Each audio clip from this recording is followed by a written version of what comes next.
تیسرا کوئی راستہ نہیں ہے۔ تو بھائیو ہم اپنی قبر کی تیاری کر لیں، ہم اللہ کو راضی کر لیں۔ اگر موت اللہ کو راضی کر کے زندگی گزاری ہے اور اللہ کی فرما برداری میں زندگی گزاری ہے، اللہ کے رسول کو راضی کر کے زندگی گزاری ہے، تو موت سے بڑا کوئی تحفہ نہیں ہے۔ موت اللہ سے ملاقات کا راستہ ہے۔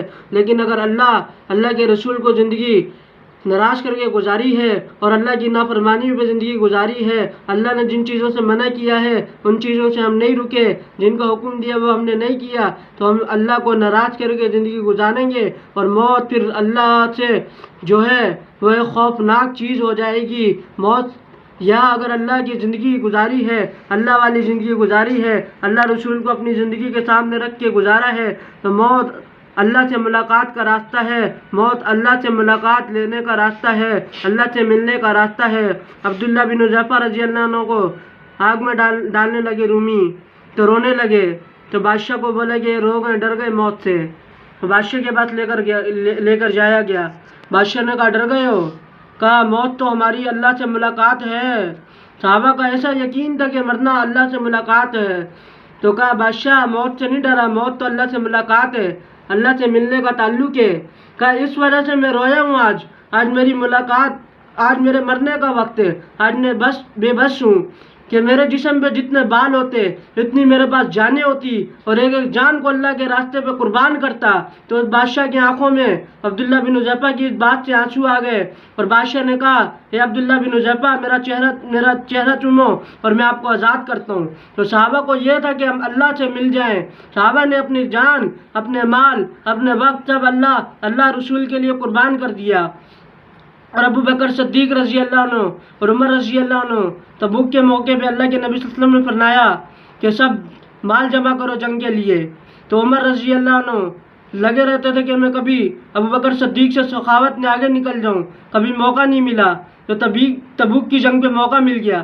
عثمان غنی رضی اللہ عنہ 10,000 لشکر کا سامان تیار کیا، ان کی سواریاں، ان کے راشن، ان کے تھیلوں کے دھاگے، اور 300 دینار اوپر دیے۔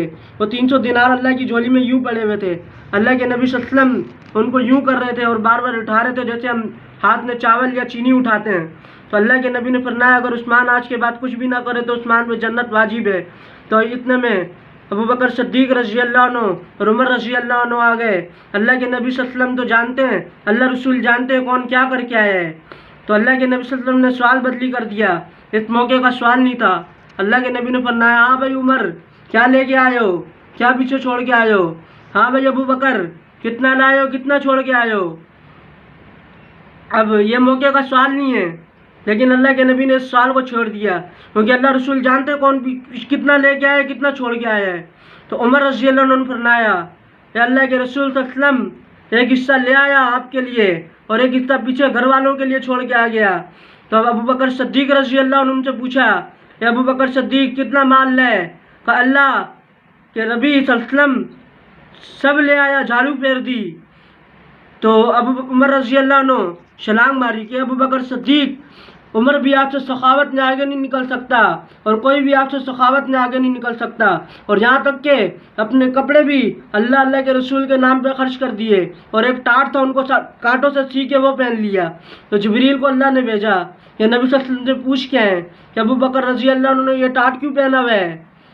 تو جبریل ہے یا رسول اللہ ابو بکر صدیق نے یہ ٹاٹ کیوں پہنا ہوا ہے؟ کہا جبریل ابو بکر صدیق نے اپنا مال، جان، وقت، یہاں تک کہ کپڑے بھی اللہ رسول کے لیے خرچ کر دیے ہیں۔